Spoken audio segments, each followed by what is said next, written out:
All right, everybody. Welcome back from the break. I asked an old and dear friend and veteran of the network marketing profession to come over. His name is Todd Smith.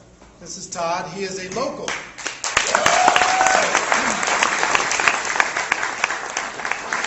He lives in Siesta Key, what he calls paradise. And after being here a little while, I have to agree that it's amazing. I can see why he doesn't want to leave, travel around and do all the stuff that he's done up until this point in his career. But I asked him over, and we just thought we'd just do a little back and forth. I'd talk to him a little bit about the profession and some of the things that he's learned, some of the lessons that he's learned, and I thought you'd get value from that. So, Todd, welcome. All right. Well, thank you. It's great to be here and a great-looking group of people. So, thanks for taking time on a beautiful day like this to be here.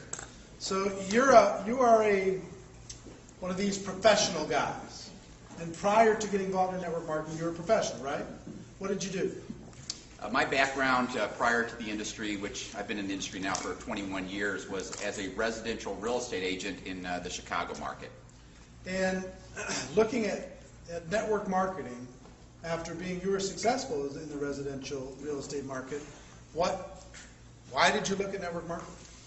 Well, when I was in real estate, I was successful. I pushed myself very hard, much like I pushed myself in this industry. I was at that time the second highest producing real estate agent in the state of Illinois, top 15 in the United States, selling more than 100 homes a year, and that was in my mid-20s. And I remember driving down the road one day and looking at my life, and my life was out of control. I had a pager that went off almost 24 hours a day. That was before the little cell phones that we have now. And it was such that I couldn't even go on a date with my wife on a Friday night without getting done with the date and having 15 messages and 3 offers that need to be presented. And the same was true on Sundays, which has always been my family day. And I just said, is this how I want to live the rest of my life? And that was one question that took me about 30 seconds to answer, and that is no, I don't want to live this way the rest of my life. Was there any moment? Because usually when a person's in the game, they're paddling hard, they're hustling like crazy, and they don't have time to think about that kind of stuff. Was there something that happened that led you to that 30-second conversation in your head? Nothing that I can specifically recall that occurred, but something did occur because 30 days earlier I had been approached by somebody on the same company that I ended up joining, but I had no interest at that time. So when we talk about timing in one's life, 30 days earlier I had no interest. So I don't know exactly what happened. It's been a long time and I don't remember a lot after 20 years. Stressful. Yeah. There must have been some stress going on. Yeah, and just probably some fights at home and stuff like that from working all the time. Right. So you finally decided, you said, okay, I've got to do something. And then what were your options? When you started to look at options, what was your list of options to make a change? Well, what I did is, I wish I would have saved it because I would frame it now, but I had a yellow legal size pad, and I said, okay, what's important to me in my life? What do I value? What would I want to do? And, as I started to consider my options, I immediately ruled out working for anybody. I didn't want to work for anybody. So I said, if I'm going to be in business for myself, what kind of business do I want to be in? And I remember making the list: no employees, no paperwork, minimal accounting, work from my home. You weren't here for this part. Did it look kind of like that list? Oh, yeah. Many of those same things, and I had simple things like I want to be able to go on a date without being bothered. I want to be able to take a weekend off and not worry about things going wrong. I want to be able to take a week vacation and just enjoy myself. So I had some pretty simple things on the list in addition to all of those. And as I looked at my options, there weren't very many options that met that list. And then I looked at this industry, and like many of you, I'd had a negative perception of the industry based upon the way people had approached me, and I was open though, and I said, let me really understand this industry so that I can make an informed decision. And I studied the industry and really believed that this was the way that I could live the lifestyle that I now live. I felt like for me it was a matter of finding the right vehicle where I could apply myself and work hard and make a residual income rather than a linear income. And So today I probably work my business less than 10 hours a week, but I enjoy a residual income that comes from an organization that does over $5 million a month in sales. So, you know, I live the dream. It's what I worked hard for. It's the reason that, you know, I paid the price that I did. See, did you catch in what he just said that his understanding, he sought understanding. You know, he wasn't motivated by, somebody didn't come and get him all psyched up. He studied, there were people who helped him understand. And that's our job when we're out there talking to a professional, anybody, is to help them understand. Then it'll either be part of their life, it'll fit in their life plan, or it won't. But understanding is really the key. And you've done a great job over the course of your career teaching people how to present what they have in the network marketing profession in a way that helps others understand it. Mm-hmm. What do you think you've done that's been unique down that road? Well, probably, you know, if I was to tell you the number one reason for my success is because I have strived for excellence.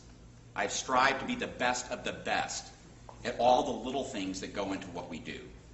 And, you know, it doesn't matter if it's a professional sports team, it doesn't matter if it's a company like Apple or an organization, a NASCAR team, it doesn't matter. The best of the best are the best for a reason, and that's because they strive for excellence at the little things. And just like Eric talking about how to invite today, it's all about increasing your percentages. It's all about, you know, what can I do to have the highest percentage of people that I call agree to take a look at my business or agree to take a look at my products. And it's about making little refinements in what you say that improve your results. And that's just, you know, we can take a look at each of the elements of the business, from the invitation to the presentation to the follow-up call to the three-way call to, you know, asking for a decision to getting your people started to helping them build successful businesses to helping them develop as leaders. It's all about the little things that make people exceptional in this business. And what I have learned is that when you strive for excellence at these little things, when you push yourself to be the best of the best at these little things, everybody in your organization is watching you. And so first of all, you're leading by example because your people will do what you do, not what you say. And so by you pushing yourself to be the best, you will become a better teacher. You'll be able to teach these little things, these little refinements that you're making in your business that are making you better. You will become a much more effective teacher of those little things. And so if you just strive for excellence and you're constantly every day, how do I increase my odds of getting more people to look at the business? Okay, how do I increase the odds of the people who look at it to having more of them have an interest in learning more? How do I more effectively build their belief and confidence to get the highest percentage of those people that have an interest to make a decision? So if those are your goals, is to increase your percentages, then it's all about doing the little things that apply to you personally. It may not be the same little things that I would do, but the little things that make you unique and different, the relationships that you have that allow you to become the best that you can be. And here's what I will tell you. You've heard him say little things a number of times. He has a book called Little Things Matter, and it's an amazing book. It is such a study of important distinctions in your business. And where can they find that? You can get it on Amazon, or you can go to littlethingsmatter.com. It's really, really good. I highly, highly recommend it. Talk about when you first got started, your learning curve of going from professional real estate hustle, hard-working dude to network marketing professional. What was that transition like? Did you approach it the same way you did real estate? Did you learn how to do it a little different? Well, first of all, I've learned that if you want to be successful at anything, the smartest thing you can do is to learn from those who've been successful. And so I have learned that over and over again in my life, everything from coaching, my children in sports to hiring professional athletes that can help teach those little refinements, those little fundamentals. So the first thing I did when I came into this industry is I was coachable. Even though That's not usually an attribute of the super salesperson. They're usually the other way. It's just like, look, let me show you how to do this fast. You got this silly little thing. you know, I'll bring all my skills and all my abilities, and you don't know who you're talking to. You know, kind of which is why I'm making this point. Yeah, it's rare Yeah. what you're doing right now, or what you did. And it was the key to my success, because if I had come into this thinking I knew it all when I didn't know anything, then that would have been stupid, right? I mean, I'd have been applying thoughts that don't work to something that I've never done before. So, you know, the first thing I did is I said, okay, I want to learn this industry. I want to learn what makes people successful in this industry. I want to learn what makes them the best of the best. And so, you know, kind of like when I got started as a real estate agent, I identified the #1 selling real estate agent in the country. He lived in Colorado. I flew out there. I spent a day with him. The same type of thing I did here. When I got started in this industry, I flew to Utah, and I met with 3 different people that were making over $500,000 a month in this industry, and asked them the questions that I needed to have answered to understand what I needed to do to be great at what I was doing. And so, you know, I was coachable. I was brought in by a sponsor that was a very good coach. And I remember him asking me, Todd, are you coachable? And I said, yes. And he said, are you going to waste my time? And I said, no. And good questions to ask, by the way. Yeah. Good questions to ask, even if you're just getting started. When you bring in a new person, and so are you coachable? You're going to waste my time. Great questions, good posture questions. And so he coached me, and I followed his coaching. And he was fortunately somebody who strived for excellence at what he was doing. So I was able to learn the little things from him. And it made a huge difference. I mean, I had an organization of more than 1,600 people within 4 months after having never been in this industry before. And it was. How many did you personally sponsor? In the first months? In the first week, I sponsored 9. The first full presentation that we had, and then I had a smattering of others that joined. But we were so focused on getting these people going that I didn't have time to really go and recruit a whole lot more people. Over the course of the first month, was 15, Probably about 20 people, yeah. 20. I will give you one little observation after 24 years in the profession. The high-income earners sponsor in their first month 15 to 20 people. 15 to 20. Now, the good news for those of you who did not do that is any day you want, you can restart your business and do that again. Today. You can go sponsor 15 or 20 in the next 30 days. If you make a decision and you're willing to talk to enough people, go talk to 100 people, walk them through the presentation, whatever. We're going to give you some skills to do that today. But I've seen and I've talked to so many $1 million plus earners. You go back to that beginning, and they got enough raw materials kind of in the pipeline that typically 3 to 5 of those initial 20 generated most of their income. That's true for me too. Yeah, so how many of those generated your income out of that initial group? Well, 3 of those people that joined the first month, I probably made over $15 million from those organizations alone, just those 3, first month.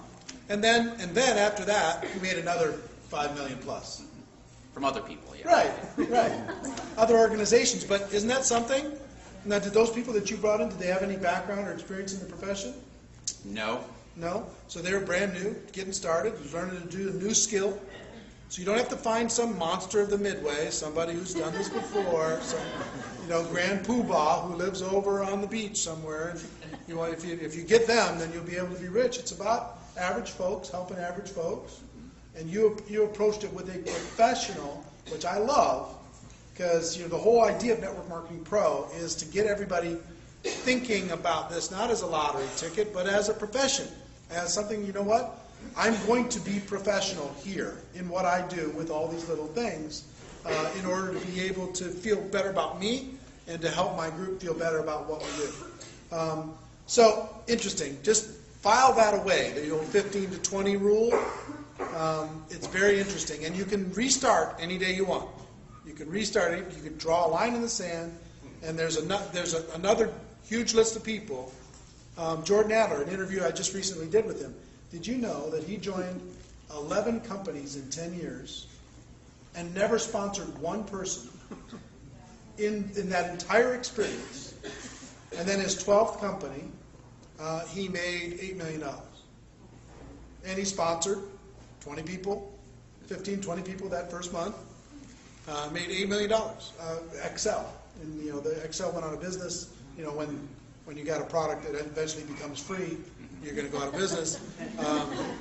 But Excel went out of business, and he joined another company after choosing for a while. He's a professional. Brought in another 20 or so people in that first month, and he's made another $8 million. But just goes to show you, those first 11 experiences that he had didn't define him for the rest of his life. He changed. It wasn't about finding lightning in a bottle. He changed. And, that opportunity added to that. Okay, so you build this, you have this amazing group. What lessons do you think stand out for you over the course of your first year or two? When you're first getting going, what were the biggest lessons that you needed to develop? It was all about mastering the invitation call. It was about mastering the presentation. It was about mastering the follow-up call. It was about mastering the three-way phone call. It was about mastering getting someone started correctly. It was about mastering the coaching and the mentoring. It was doing the basic fundamentals. Go through that list again for those taking notes. So, I kind of look at the business as step by step. My mind just works step by step. So step one is you invite. And by the way, that is the beginning of the duplication process. A lot of people think that when you sponsor somebody is when the duplication process begins. No, it's when you call them. You're teaching them how to invite. And remember, they will never forget how you invited them. They'll never forget how you presented the business to them. They'll never forget how you followed up with them. They'll never forget the three-way phone call they had. They'll never forget how you got them started. They'll never forget this stuff. It lays the foundation largely into who they become. And so step one is the invitation call. Step two is the presentation. So you invite somebody to a presentation. From there, you're going to determine their interest. If it's a follow-up call, it might be a simple question like, are you open to learning more? My favorite question, are you open to learning more? It's better than are you interested in learning more, because more people are open to learning more than interested in learning more. So it's about these... And he's learned the difference with these few little words. Do a few little words matter? They matter a lot. Yeah. I've borrowed some of his best material over the course of my career. One of them is between you and me. Just between us, he'll say to somebody, between you and me, what's your real level of interest? And by adding that at the beginning of people go, well, all right, and then they'll talk to you differently. Or even on the invitation, when you're talking to somebody, it's like, just off the record. Just between... Off the record. Yeah, just between you and I, Bob. Off the record. Just between you and I, Bob. How are things really going for you? Because some people will give you, a salesperson, how they're doing. They're always going to tell you they're doing great, right? So just off the record. Just between us. How are things really going for you? It's amazing. What he just said is amazing, because people say, okay, what he's really saying is put down your image for a moment. Let's be human beings. And you get an honest answer. And the whole objective of the invitation call, in my opinion, is finding people that have the need or desire for what you have to offer. And the only way you're going to know if they have the need or desire for what you're offering is by asking questions. You will not determine it by just running your mouth. And so it's all about asking good questions. And by asking good questions, you all of a sudden become a professional, rather than the perception that most people have in network marketing, where you're just coming at somebody. I got something for you. You got to take a look at this. When are you available? How soon can we get together? I mean, it's about being professional in the way you approach your business. And if you are a professional in the way you approach your business, beginning with that invitation call, people will say, I can be like you. You're different than what I've seen other people. And I can see myself building my business the way you have been building yours with me. I respect that. And that will cause people to be more open to looking at your business, all by the way that you conduct yourself. So we were on, where were we at? On the steps? Yeah, on the steps. Okay, so we got step one is the invitation call. Step two is the presentation, whatever that looks like for you. Step three is you determine interest. If you're face-to-face with somebody, you will know oftentimes their level of interest by your interaction and by the questions and by their body language. If it's a phone call, are you open to learning more? So you got the determined interest. And then if they're interested or if they're open to learning more, it's about building their belief. And that's where the three-way phone calls come in play. That's where presentations like this come in play. It's where you might have somebody watch one of your company videos. You might give them one of your company CDs. You might have them read one of your company brochures or magazines. It's about building their belief, giving them the information that they need in order to make an informed decision as to whether the business that you're offering is right for them or the product or service that you're offering is right for them. So it's about building belief and then the decision. And in my opinion, getting a decision is a real simple process. If you've built a relationship with somebody and you've determined why they would consider doing your business, and you have found out what they need to know to make an informed decision and you've provided that information, then getting a decision is not about trying to ask for a decision. It comes automatically when you just take people through a logical belief-building process. And then, you get somebody that makes that decision to get started, but then where most people drop the ball, and when I say most people, I would say 95% of the people, once they sponsor somebody, they think they're done. And that is just the beginning. I mean, keep in mind this, all of my income, 99.9% of my income has come from people I never sponsored. It came from people downline of those people. So this is a business of duplication. And like I said, it begins with the invitation call, but everything you do, you're teaching them how to do your business, which is why you always want to lead by example. But when somebody makes that decision to get started, you want to make sure you get them started within 48 hours, meaning that they are putting their list together, they've reviewed with you what their goals are, their commitment, you've helped them place their startup product or order or whatever it is, auto ship, whatever it is that your company offers, that you've helped them get started, and that they are clear on what their plan is as they get started. And the only way they're going to get clear on their plan is if you help them become clear on their plan, and their plan should be consistent with what their goals are. I mean, a lot of times when people sponsor people that quit, they say, Bob, he just quit. Another one of those people. No. When I have somebody quit, I'm like, hey, what did I do wrong? Okay? I mean, obviously I sponsored Bob. He had the desire. Otherwise, I wouldn't have sponsored him. What went wrong? What could I have done differently? And so it's all about constantly asking yourself those questions. What can I do differently? Coming to an event like this or listening to Eric's tapes, it's not a matter of what you are doing. What is he talking about that I'm not doing? That's what you want to be asking yourself. What are these guys talking about that I'm not doing? It's making those refinements that you're not doing that will help you achieve much greater results. So, I love that. Let me go back for a second and ask you about, you talked about presentation, getting together for a presentation. A lot of people think because of technology that you never have to meet with anybody anymore. You can just, have them watch a video online or talk to them over the phone, or what is your opinion in today's world about live meetings, about face-to-face presentations versus virtual, electronic? well, I think one of the biggest things that's hurt this industry, in my opinion, has been the internet. This is a business of face-to-face relationships. This is a business where, we've always talked about over the years that, that it's the relationships that hold this business together, and it is. And it's very difficult to build relationships, the kind of relationships that last forever over the internet or over the phone. It is about getting together face to face. It is about understanding the needs and desires of the people that you have. It is about working with them and strengthening those relationships. Because when they get down and discouraged, if they don't have a close relationship with you, that's when they quit. It's when you've got that close relationship and they get down discouraged and saying, you know what, I can't quit. I told Todd that I wouldn't let him down. He asked me what kind of commitments that I make when I do things, and I told him I'm very committed and I got to follow through. You want them having that conversation because of their relationship with you, that they're not going to quit. What kind of commitments do I make when I do things? Wow, that's a really good question. If you're getting somebody started, asking them, what kind of commitments do you make when you do things? Yeah. Are they just kind of average commitments, or are they serious commitments?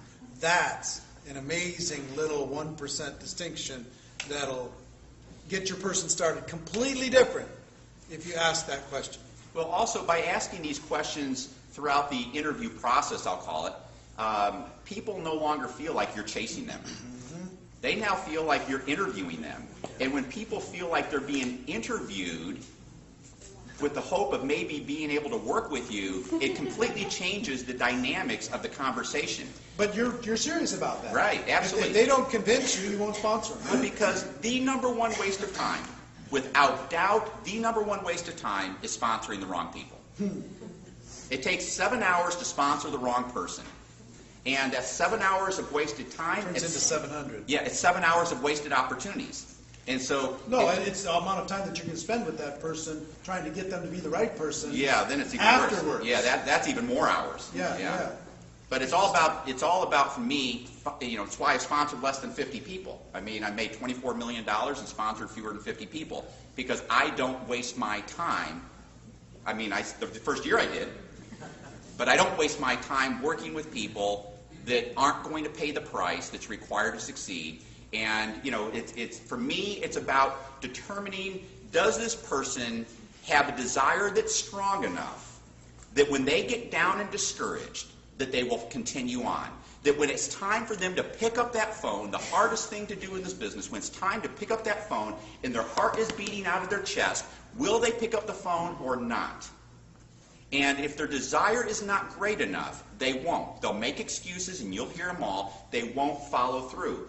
Because the only people who are successful in life are those who have the desire to be successful. The people who are super successful are the people who had the desire to be super successful and were willing to pay the price and do what was necessary to become super successful. So for me, it's all about interviewing people, asking good questions. If you were to do this, why would you do this? On a scale of 1 to 10, how important is that to you?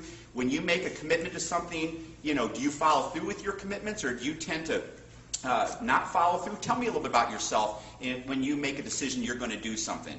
And so I want to ask them questions for them to begin to sell me on why they're somebody that I should consider working with. And by asking good questions... I'm telling you, these little things, these little phrases that he's tested over 21 years, he doesn't say anything by accident anymore. This is all tested. It's not. You're not somebody. You're not guessing here. I figure I got about 58,000 hours in this industry. So is that what? Did you actually figure that out? Yeah. Well, Are you a pilot too? Malcolm, it was talked about when you have 10,000 hours in something you're considered to be really good at it. So I figured out how many hours I have. Way more than 10,000. No, 58,000. Yeah. Oh, 58,000. I was thinking 5,800. 58,000. Yeah, that makes sense. What I want to talk about one topic, and then I want to ask you a question as we close out. Todd came here just as a favor to all of you, took time out of his Saturday with his family and everything else.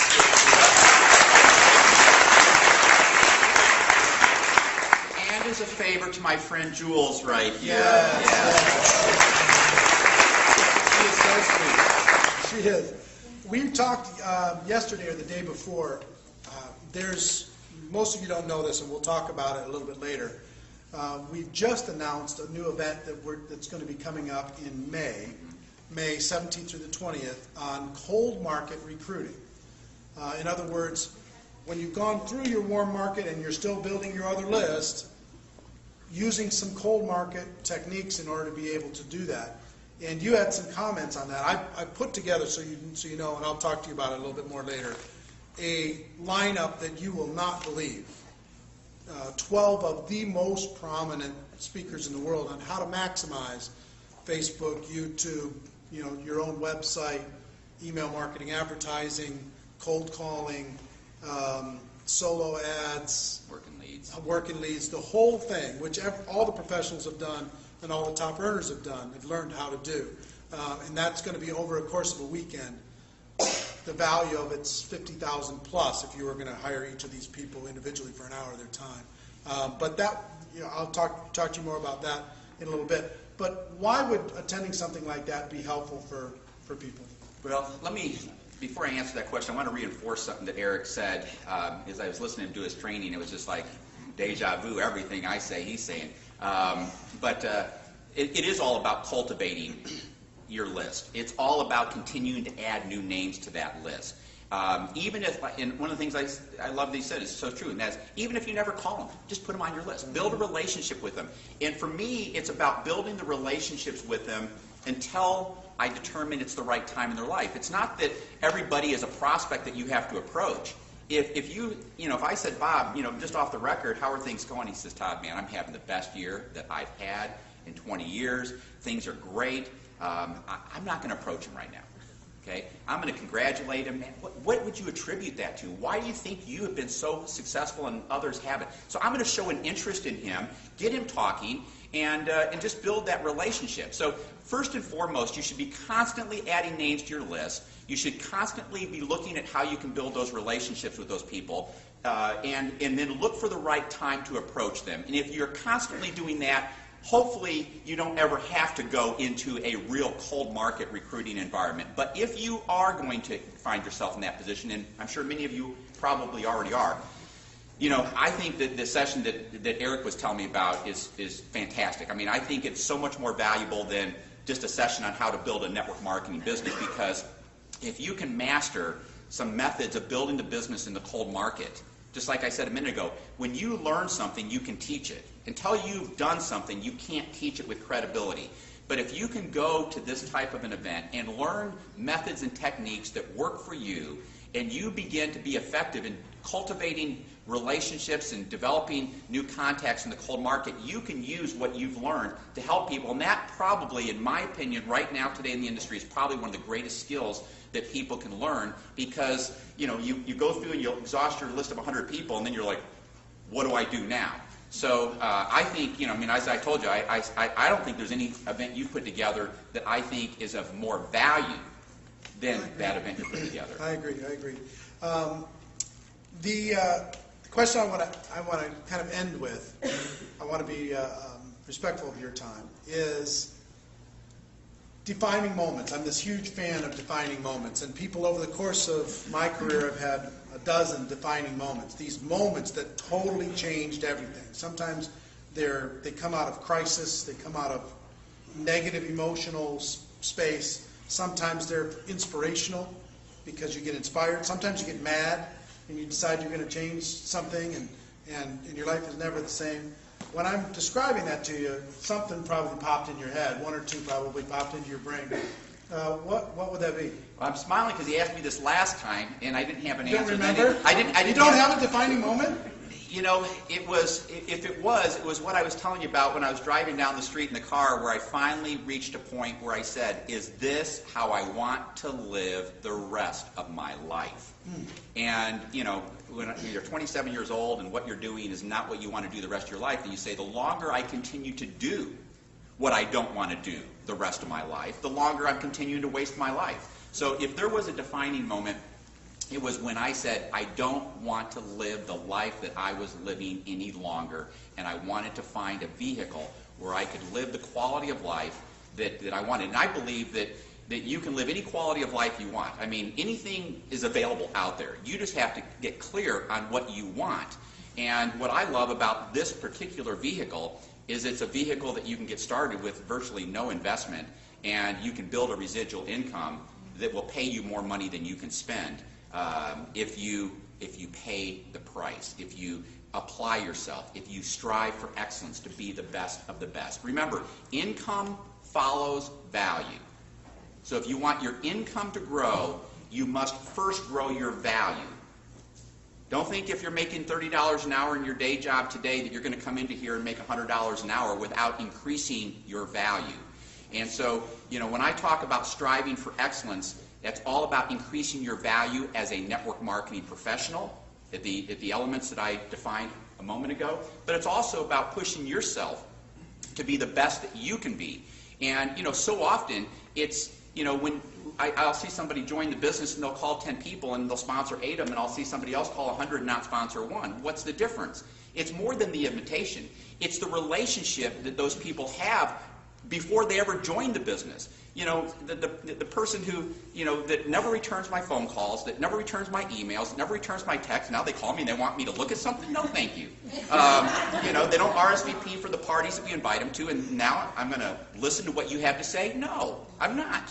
And so it's about, if you show an interest in people and you're building a relationship with them and you show people respect, and when they send you emails, you respond to them, and when they send you text, you respond to them, when they call you, you respond to them, and you're doing the things that cause people to respect you, then everybody's going to listen to you.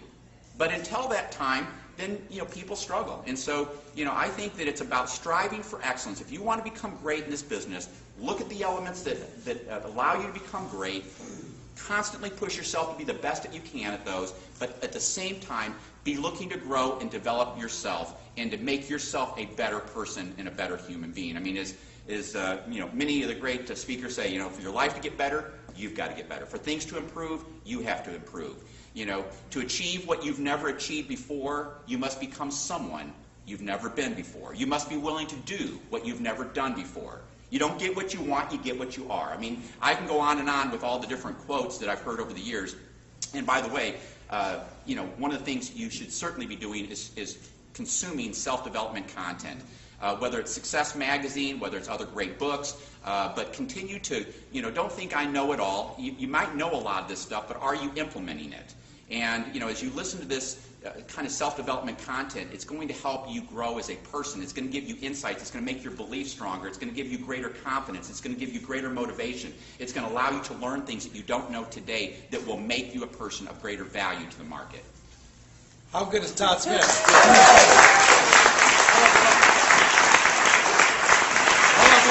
going to give you a chance to do this. This is